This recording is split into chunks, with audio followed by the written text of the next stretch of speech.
And now we are joined over the phone by Dr. Mohamed Ezaby, international relations expert. Good morning, sir. Good morning.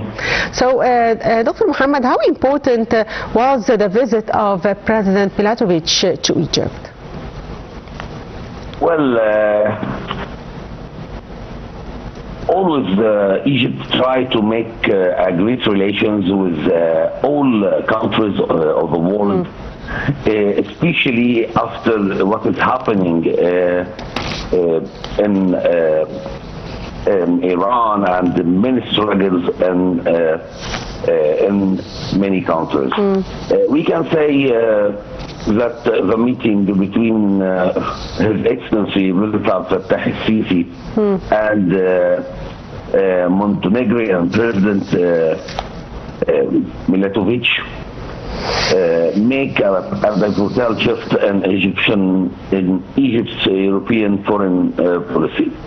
Historically, Cairo's European engagement have been heavily centered on Western European powerhouses like France, Germany, or Mediterranean partners such as Greece, Cyprus.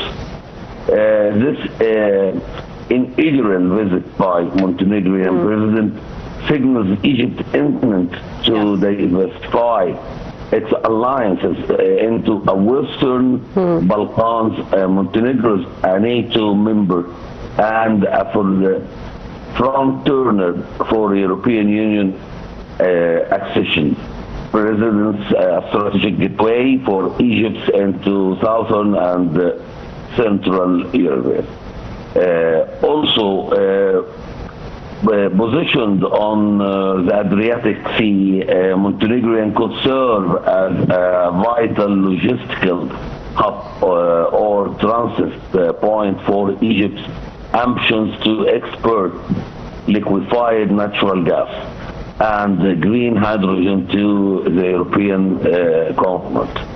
Beyond energy, the focus on tourism and investment allows both nations to share experts in coastal development and luxury hospitality sectors crucial to both the Egyptian Red Sea, Mediterranean Gulf, and Montenegrin Adriatic rivers. Yes, Dr. Ezaby.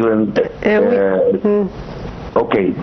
We move now to our second topic, and from Egyptian Gazette we have also this headline: and Egypt preparing a post-IMF national economic program for public consultation. And the Prime Minister said that Egypt is preparing a national economic program to guide policy after the country's current economic reform program with the International Monetary Fund concludes. And Madbouli said the government was developing the strategy in coordination with the Central Bank of Egypt in line with the directives of the President. And according to the Cabinet, the program is intended to set Egypt's economic priorities for the next phase and ensure coordination between fiscal and monetary policies. Also, sir, how do you see the importance of the coming reform program, economic reform program, after concluding the international IMF agreement? Well, we can say that again, the question. Yes, I'm talking about the economic reform program that Egypt is preparing in the coming period after ending its agreement with the International Monetary Fund. Well, we know that Egypt gives attention to develop our economy, especially after His Excellency President Fattah al-Sisi became President of Egypt. He gave a great interest to develop our economy and develop everything in Egypt, not only economy, but the infrastructure and many things in Egypt. So Egypt to try to make some kind of loans from international fund, and it's give Egypt a certificate from many countries of the world that our economy is a good economy, and it gives a green light to European businessmen and all Arab businessmen to invest in Egypt. So after this revision from International Fund, they say that our economy is in a good way, and we can continue in our program to develop economy, and they give us a certificate that we are safe for investment, and now Egypt try to bring many investments from European countries and Arab countries. We saw what is the Emirati investments in Egypt and Saudi Arabia investments in Egypt.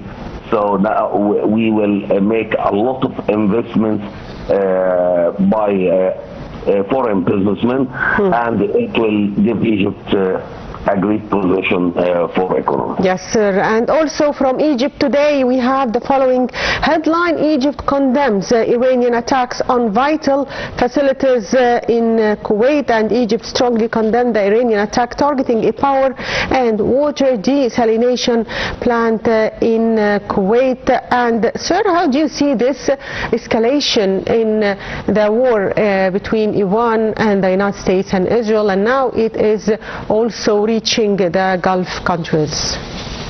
The conflict between the United States and Iran has several past proxies warfare into dangerous direct kinetic confrontation. The relentless wave of U.S. airstrike targeting structural and military facilities inside Iran is a part of a broader American dictatorial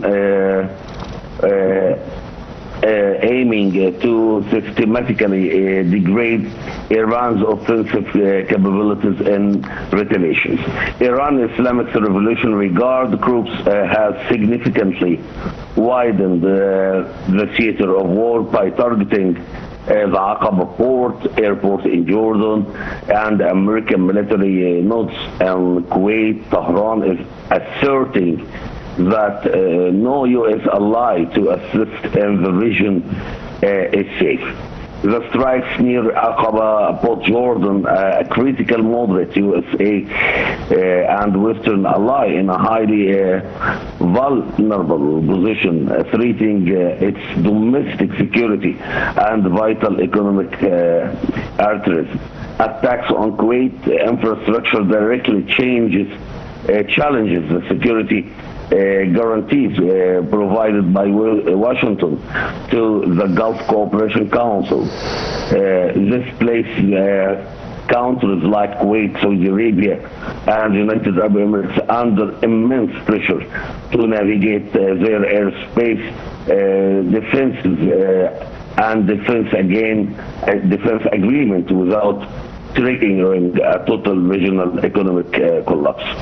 And sir, also still with Al-Ahram Online, and Egypt Foreign Minister condemns Iranian attacks in talks with his Jordanian counterpart. Foreign Minister Abdulati held separate phone calls with his Jordanian counterpart on Sunday to condemn repeated Iranian attacks on the Arab countries and coordinate efforts to contain regional escalation. So sir, how do you see the Iranian attacks which target several areas in Jordan in the past few days, and why is Jordan now a target for Iran?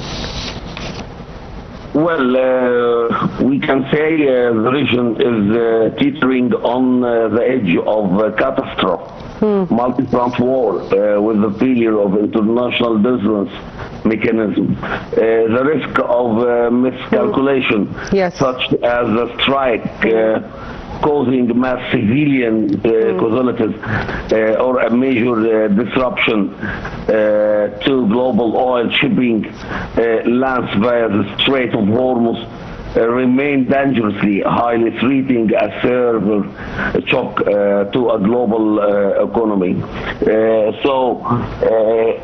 Always His Excellency President Abdel Fattah al-Sisi announced that our stance with the Gulf countries to face any kind of strikes from Iran, because Egypt considers the internal security of Gulf countries is related to the internal security of Egypt.